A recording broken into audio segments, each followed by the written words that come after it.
A paz do Senhor para todos. Eu sou a missionária Odina, aqui de Palmas, e estou aqui para comentar com vocês uma reflexãozinha, uma pequena reflexão no livro de Juízes, capítulo 16, a partir do versículo 1, que diz assim: E foi-se Sansão a Gaze e viu ali uma mulher prostituta e entrou a ela. E foi dito aos gazitas: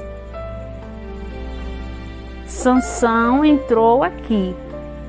Foram, pois, em roda, e toda a noite lhes puseram espias e porta da cidade, porém toda noite estiveram sossegados, dizendo: até a luz da manhã esperaremos, então o mataremos. Então, a história aqui está dizendo que ele entrou à casa de Dalila, Essa mulher prostituta se chama Dalila. E ele entrou ali e ficou lá dentro com Dalila. E ela avisou para os filisteus,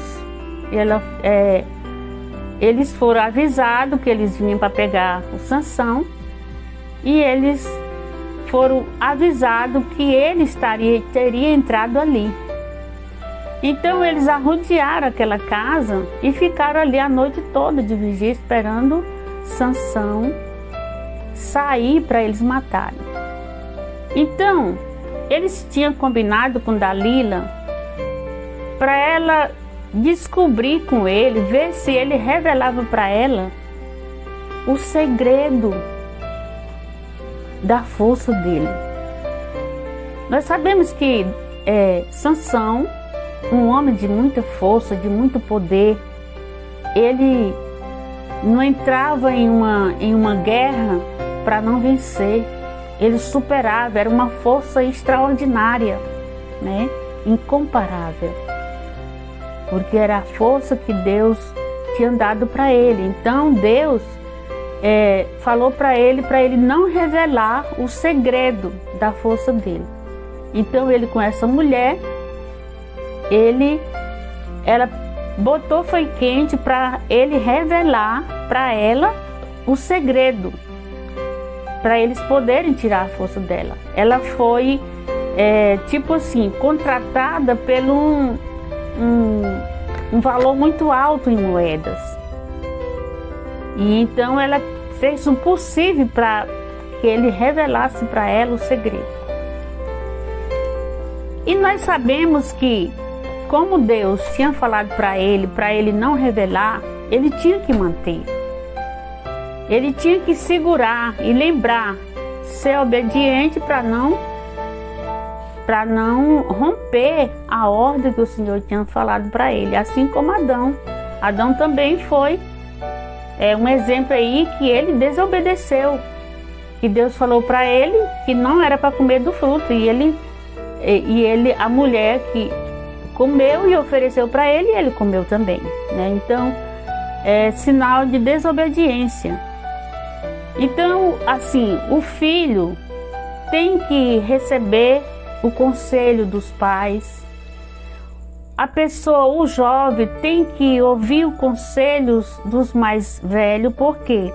Porque os mais velhos têm experiência, têm experiências boas. E nenhum pai, nenhum tio, nenhum pastor, uma pessoa próxima quer o mal para a pessoa. Então, a forma de aconselhar é para não deixar cair em tentação. A Bíblia diz que nós temos que vigiar e orar para que nós não caímos em tentação. Então, Sansão, ele foi desobediente. Na relação do casamento, ele não é casado com Dalila, mas ele foi procurar essa mulher essa mulher de outros princípios que não era o mesmo dele. Ela não tinha a educação que ele teve.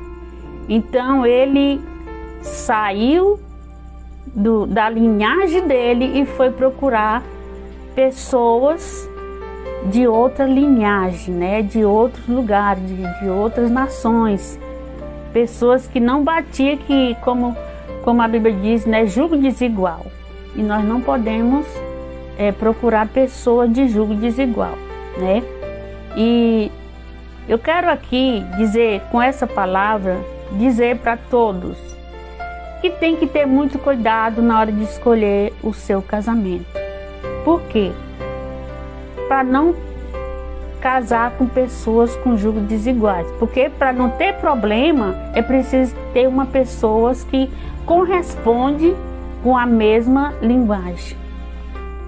E quando casa com uma pessoa na vontade, na direção de Deus, é diferente de que quando casa com uma pessoa de julgo desiguais. Por quê? Porque vai dar choque, vai confrontar as linguagens, né, os princípios, e isso vai ser muito difícil. Muitas vezes é o caso que acontece, que não vai muito longe, já tem que separar.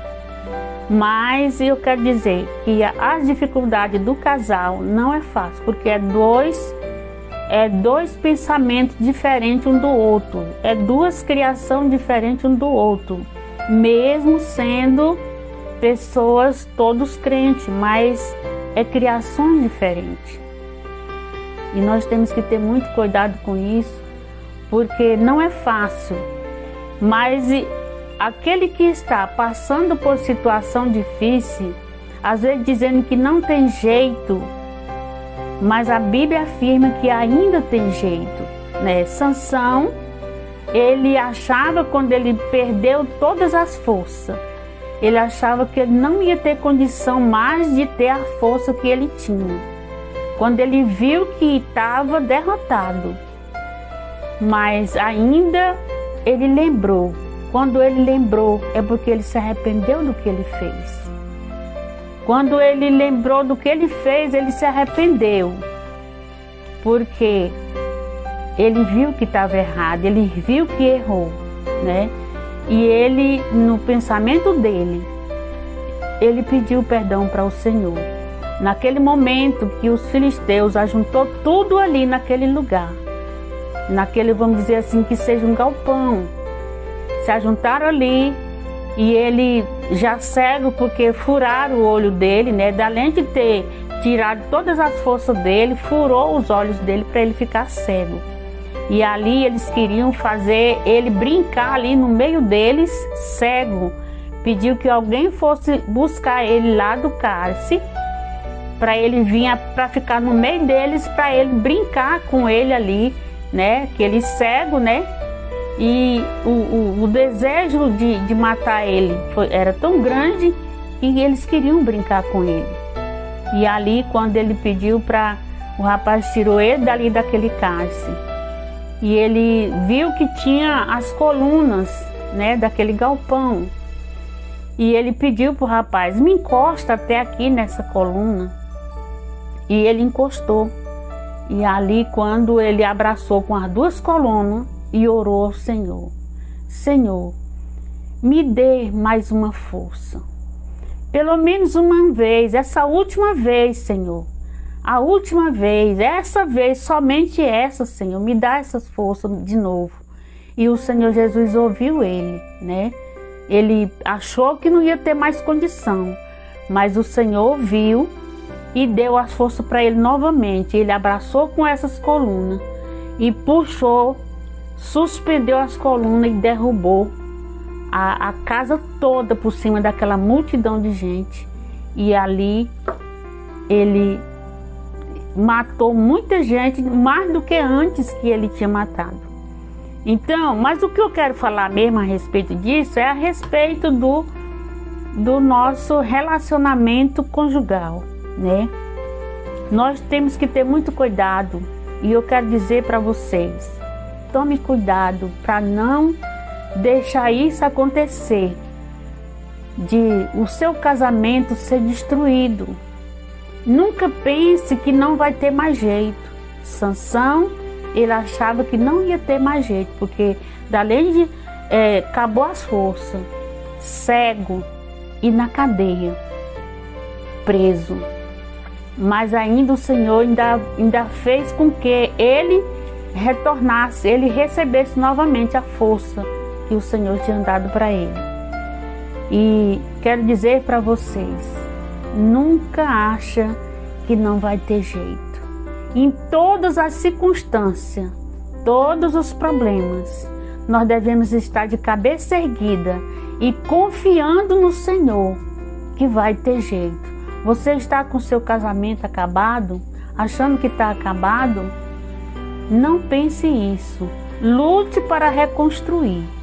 Lute para que o seu casamento seja restabelecido novamente. Porque se você correr para os pés do Senhor, eu já tenho visto muito exemplo de pessoas que acham que o casamento não vai dar jeito, não tem mais jeito, mas correu para os pés do Senhor e procurou aonde tinha errado, aonde estava faltando alguma coisa para trás, o que ficou a desejar, e passou um corretivo, corrigiu e tudo aconteceu, a restauração no casamento.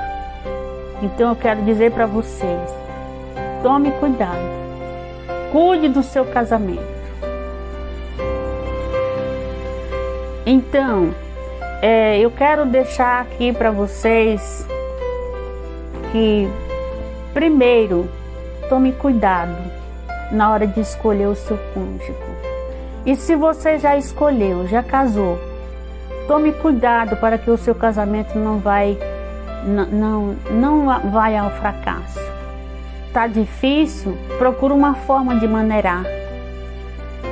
Tá pesado? Não estão se entendendo? Vê aonde é que está faltando. Procure em você mesmo o que está a desejar. Procure em você mesmo o que você deixou de fazer. O que você precisa fazer para o seu casamento ser restaurado. Ainda tem jeito, que se você se esforçar, se o Senhor quiser, se o Senhor ver você se esforçando, Ele vai dar um jeito. Agora, se Ele não vê você esforçando, dizendo não quero mais, não tem mais jeito, aí Ele faz segundo a tua vontade. Mas se você quiser o casamento reconstruído, o Senhor Jesus vai entrar na luta. Amém? Vamos fazer uma oração? Coloca a mão no teu coração agora. Eu quero orar por você. Curva a sua cabeça e eu quero orar por você neste momento. Senhor nosso Pai, neste momento, Senhor da glória, eu te peço, Senhor, eu te agradeço por este texto tão maravilhoso, por essa história, essa mensagem, essa reflexão, meu Pai. Que o Senhor venha levar essa reflexão, meu Pai querido, no coração de muita gente. Para que o Senhor venha restaurar, Jesus querido, o casamento. Aquele casamento que está quase acabado, que seja restaurado. Aquele noivado, Senhor, que se não for da tua vontade, meu Pai, que você venha a mostrar, Senhor, aquilo que for da tua vontade. Meu Pai querido, que o Senhor venha dirigir, meu Pai querido, aqueles que ainda não casou, que seja, meu Pai querido, dirigido pelo teu Espírito Santo, a pessoa certa, meu Pai. Em nome de Jesus eu te peço, te agradeço desde agora e para todo sempre. Amém e amém.